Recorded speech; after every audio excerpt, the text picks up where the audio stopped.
जी बताइए, क्या मसला है आपका? एक मिनट बताते हैं जी। साहब जी, ये पढ़ तो ले, एक दफा तो गौर से पढ़ लें। ओ बेटा, किस लिए गौर से पढ़ लूं? मेरा पेपर है सुबह अखबार का। कमाल बात है। भाईजान आप जरा पढ़ना, ये देखो ये क्या लिखा हुआ। अच्छा। कि एक मालिक ने अपने मुलाजिम को खुशी से आईफोन लेके दिया। ये देखो। हाँ, बिल्कुल आप ठीक कह रहे हैं। खबर तो सच है भाई कि मलेशिया से ताल्लुक़ रखने वाले एक जोड़े ने अपने मुलाजिम को काफ़ी अरसे खदमत के एवज जो है उसे आईफोन तोहफे में लेकर दिया और सबको हैरान कर दिया। वाह। अब बताएं, सुना आपने कि मालिक ने आईफोन लेके दिया मुलाजिम को, और आपने आज तक तीले वाली कुल्फी नहीं लेके दी मुझे। देखे, बहुत अच्छी बात है, बड़ी अच्छी बात है, उन्होंने नौकर को आईफोन लेके दिया है। हाँ। मगर हमें ऐसा करने के लिए पहले तो मलेशिया शिफ्ट होना पड़ेगा। और दूसरी बात है कि खिदमत करने वाले को आईफोन लेके दिया। हाँ। और तीसरी ये बात है कि उन्होंने खुश होके लेके दिया है। बिल्कुल। बेटे, ना ही आप इतनी हमारी खिदमत करते हैं कि हम खुश हों, होय। और ना ही आप आईफोन के हकदार हैं। अल्लाह से डरे, अल्लाह से डरे। कौन से काम मैं नहीं करता?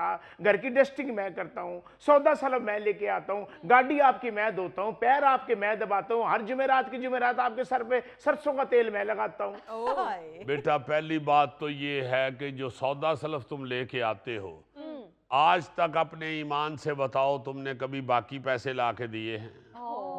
तुम्हें जब भी पूछा है कि बेटे पैसे नहीं लेके आए, कभी तुम कह देते हो जी वो सब्जी वाले के पास समोसे गरम गरम बिक रहे थे, मेरा जी चाहा मैंने समोसा खा लिया। होय। कभी तुम कह देते हो जी बचे ही नहीं है पैसे, सब्जी बहुत महंगी है। हाँ। जो सब्जी के रेट तुम हमें आके बताते हो, वो लगता है कि हम बाकायदा हॉलैंड से सब्जी मंगवाते हैं।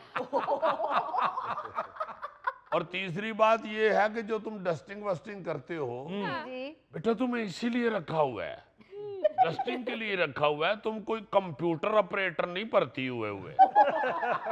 देखे ना, ये तो आप अपना प्रेशर रखने के लिए मुझसे बातें कर रहे हैं, वरना परसों ही आपने मुझे कहा था कि शाबाश तू बहुत अच्छा काम कर रहा है। ओ यार, प्रेशर मैंने तुम पे क्यों रखना है? या तो है ना मैं डीआईजी हूं और तुम मेरे अंडर एसएसपी लगे हुए हो। इसलिए तुम पे प्रेशर रखना है बेटा। तुम मुलाजिम हो, अगर तुम ठीक काम करोगे तो मुझे क्या जरूरत है झूठ बोलने की? हाँ। वैसे आपने कभी इसके अच्छे काम पे कोई इनाम वगैरह नहीं दिया? दिया जी, क्यों नहीं दिया? अभी महीना पहले इसे मैंने 2 शर्टें गिफ्ट की हैं अपनी। साहब जी, वो जो 2 शर्टें दी है उसको तो रंग भी उड़ गया, वो तो ना पहनने वाली हैं। आपने दी कि और रंग की थी, उसके रंग ही कुछ और निकल आए हैं। ओ भाई, रंग क्यों उड़ गया है? शर्ट के कॉलर पे किसी ने पिस्तौल रख दी थी, रंग उड़ गया। इंपोर्टेड शर्टें इसे दी हैं जी मैंने 2, अच्छा। अपनी जाती जो मैं पहनता था, जी। और ये कहता था कि साहब जी ये शर्टें आपकी बहुत अच्छी हैं। अच्छा। मैंने कहा चलो भाई ये तुम रख लो। ये कितने सालों के बाद आपने कहा था ये शर्टें तुम रख लो? 8 साल के बाद। यार तुम्हें कैसे पता है भाई? शर्टों के साथ मीटर लगा हुआ है। ये 18 साल तो मुझे हो गया आपके घर में मुलाजिमत करते हुए। ओ भाई, अभी 6, 7, 8 महीने हुए हैं उन शर्टों को जो मैंने तुम्हें दे दी है। लो जी, शर्टों की वो हालत है, वो जो कपड़े लेके प्लास्टिक के बर्तन नहीं देते, हाँ। उनको मैंने वो शर्टें दी। मैंने कहा चलो प्लास्टिक के बर्तन ले लेंगे, उन्होंने वो शर्टें भी साइड पे रख दी। एक्सक्यूज मी फरीद साहब, जी। ये नौकर मालिक की बहस है, इसमें हमारा टाइम क्यों जाया कर रहे हैं? नहीं तो आपके मालिक कहाँ हैं? सॉरी मिस्टर, मैं खुद मालिक हूँ और मैं अपने नौकर साथ नहीं लेके आता। आप खुद नहीं लेके आते या वो आते नहीं है? वैसे फरीद साहब, ये नौकर होते ही सर चढ़े। अभी कल परसों की बात है, मैंने अपने कुक से कहा तुमने मेरी गाड़ी पे कपड़ा क्यों नहीं मारा? आगे से मुझे कहता है मेरे पास टाइम ही नहीं था, मैं क्यों कपड़ा मारता? जी शुक्र करें उसने आपको नहीं मारा। जो है ही कुक, तो वो गाड़ी पे कपड़ा क्यों मारेगा? मुजफ्फर, तुम्हें क्या जरूरत है कुक की? दलिया या साबूदाना तुम खाते हो। अपनी दफा ये बाकायदा लिमिट बना लेते हैं। तय कर लेते हैं। जी हाँ, कि मैंने बस यहाँ तक ही काम करना है। हाँ। बिल्कुल। तो भाई जब लेने देने की बात होती है तो उस वक्त भी लिमिट्स में रहे ना। हाँ, आपको तनख्वाह मिलती है, आपको क्यों फोन ले दें, बताएं तो सही। वो भी आईफोन। देखे ना जरा, अगर किसी ने ले दिया अपने मुलाजम को आईफोन, तो इसका ये मतलब नहीं है कि अब सारे पाकिस्तान के लोग अपने अपने मुलाजमों को आईफोन बांटे। क्यों नहीं जी, मतलब दूसरों को देख के आपको भी नसीहत पकड़नी चाहिए। अच्छा, मैं एक बात बताऊं आपको, क्या नाम है आपका? इब्राहिम मल्ली जी। हाँ, इब्राहिम मल्ली साहब, ये आम तौर के ऊपर जो मुलाजमीन होते हैं ना, मुख्तलिफ घरों में काम करते हैं, तो ये मोहल्लों में जहाँ पे ये रहते हैं तो एक दूसरे मुलाजमीन के साथ इनकी मुलाकातें होती हैं। ये मिलते हैं, एक दूसरे से पूछते हैं और जानने की कोशिश करते हैं कि यार बताओ, तुम्हारे मालिक ने तुम्हें क्या दिया, तुम्हारी तनख्वाह कितनी है, तुम्हें किस तरह की सहूलत दी जाती है, तुम्हें और क्या क्या चीज़ें दी जाती हैं। तो ये सुन गुन लेते हैं और फिर एक दूसरे से सुनने के बाद अपने मालिक को दबाव में लाने की कोशिश करते हैं कि हमें भी ये चीज़ें दो। हाँ जी। जी जी। और जी ये खबर आ जाइए तो मैंने इनको दिखा दिया। मैं तो इतने अरसे से इनको कह रहा हूँ कि जी मुझे फ़ोन ले दो, मुझे घर से फ़ोन आना होता है, मैंने भी करना होता है। ओ भाई, लेके तो दिया था तुम्हें फोन। तो साहब जी ये भी तो बताएं वो कौन सा फ़ोन था। कौन सा था जी? जब उस फोन को ऑन करो तो पहले तो रंग बिरंगी लाइटें आती थी, फिर अचानक गाना चल पड़ता था, नींबूडा नींबूडा नींबूडा। बकवास कर रहा है। इसे जो फोन मैंने लेके दिया था, मुझे याद है उसमें सांप वाली गेम भी थी। ये भी तो बताएं कि वो कितना पुराना फोन है। भाई जी इतना पुराना फोन है कि उसमें जो सांप है ना, वो चल चल के उसको भी गेंठिया हो गया है।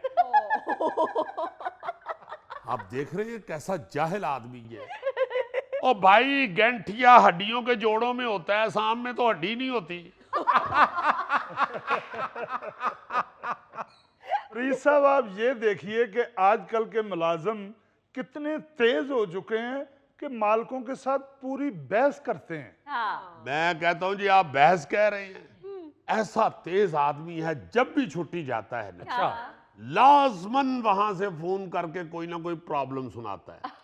अभी कहता है मेरे घर का यूपीएस जल गया है, अच्छा, मुझे मेहरबानी करके इतने 1000 रुपया सेंड करा दें। हाँ, मैंने वो यूपीएस बदलवाना है, फिर मैंने वापस आना है। ठीक, कभी जाते ही कह देगा जी मेरी बेगम बड़ी सख्त बीमार है, इतने पैसे भेज दे, मैंने उसको डॉक्टर को दिखाना है। कभी कह देगा जनाब अब मेरे हैंडपंप की बोकी गिर गई हुई है, इतने पैसे भेजे, मैंने बोकी डलवानी है। हाँ, मतलब कुछ ना कुछ लाजमन इसने ऐसी प्रॉब्लम बतानी होती है जिससे मालिक डर जाएं कि भाई अब ये काम नहीं होगा तो ये वापस नहीं आए। वैसे मल्ली साहब, आपने अपने नौकर को बहुत सर चढ़ाया हुआ है। मैं अपने नौकर को ऐसा मौका नहीं देता। वो छुट्टी जाता ना तनख्वाह लेके अपने गांव, तो मैं उससे फोन करने से पहले मैं कर देता हूं कि वो मैंने जो तनख्वाह दी है वो वापस भेजो, मोटर सड़ गई है, मैंने ठीक करानी है। मेरा ख्याल है आपका गुजारा आपके नौकरों की तनख्वाह पे ही हो रहा है। ओ जी, जब ये चलाकी करते हैं हमारे साथ तो हम ना करें चलाकी इनके साथ। ये जैसे मुजफ्फर कह रहा है कि मेरा कुक गाड़ी नहीं धोता, मेरा कुक भी यही कहता है, लेकिन वो जब हांडी शांडी पका के फारग होके धूप में बैठता है तो मैं पाइप पकड़ के उसके सामने गाड़ी धोनी शुरू कर देता हूँ। वो खुद ही शर्म खा के कहता है साहब जी रहने दो, मैं तो ना हूं। यानी आपके घर के आधे काम तनख्वाह से और आधे काम तरस खा के हो जाते हैं। बस ऐसे ही समझ लें। और मेरा कुक कभी नहीं मुझे कहता कि साहब जी मुंह धो लें, खाना खा लें। उसको पता है कि ये मुंह धोने से गुस्सा कर जाते हैं। यार ये होते ही ऐसे हैं। मैंने भी कुक रखा हुआ था। अब फिर इसने कुक आलूओं में डाल लिया। तो तू भी कुक रखिया सी? तेरे वर्गे बंदे तो महल्ले च मशहूर होता कि भलवान ने बांदर रखे है। अच्छा फरीद साहब, और ये क्या चालाकी करता है मौसूफ, हाँ, जब भी तनख्वाह मिलती है फौरन सारी तनख्वाह घर भेज देता है। अच्छा। उससे अगले दिन से फिर इसकी अपनी जाती प्रॉब्लम सामने आनी शुरू होती है। एक दिन कहेगा कि सर मुझे थोड़े से पैसे दे दें, मैंने फोन में बैलेंस करवाना है। फिर कभी कहेगा कि सर मुझे थोड़े से पैसे चाहिए, मैंने बालों की कटिंग करानी है। ठीक, फिर कभी कह देगा साहब जी वो मेरे फोन का चार्जर खराब हो गया, मुझे कुछ पैसे दे दें, मैं चार्जर ले आऊं। बिल्कुल। भाई या तो है ना कि जब तुम्हारे साथ नौकरी की बात हुई थी तो उसमें कटिंग, उसमें बैलेंस, उसमें चार्जर सारा कुछ लिखा गया था। जी हाँ, जो तुम्हें तनख्वाह मिली है वो तुम सारी पहले भेज देते हो, हाँ, उसके बाद अपना सारा मुद्दा मालकों पे डाल देते हो। और वो ना दें तो फिर मालिक बुरा है और नौकरी छोड़ने की धमकी वो भी रोजाना। सर जी जब रहता मैं आपके घर में हूं तो मैं अपनी सारी प्रॉब्लम मोहल्ले की मस्जिद में जाके बताऊं। चलो तुम्हारी प्रॉब्लम्स मैनेज करते हैं ना, इसका मतलब ये तो नहीं है कि तुम अपनी डिमांड बढ़ाते जाओ, आईफोन का तकाजा करना शुरू कर दो तुम। यानी ऐसे आदमी को सिर्फ स्पिरिट लगे तो वो आई करता है। देखो वो सीधा आईफोन का मुतालबा कर। और जी आईफोन तो पिछले 7-8 साल से मेरी बीवी मेरी मिन्नतें कर रही है, मैंने उसे नहीं लेके दिया। इसे मैं कैसे आईफोन ले दूं?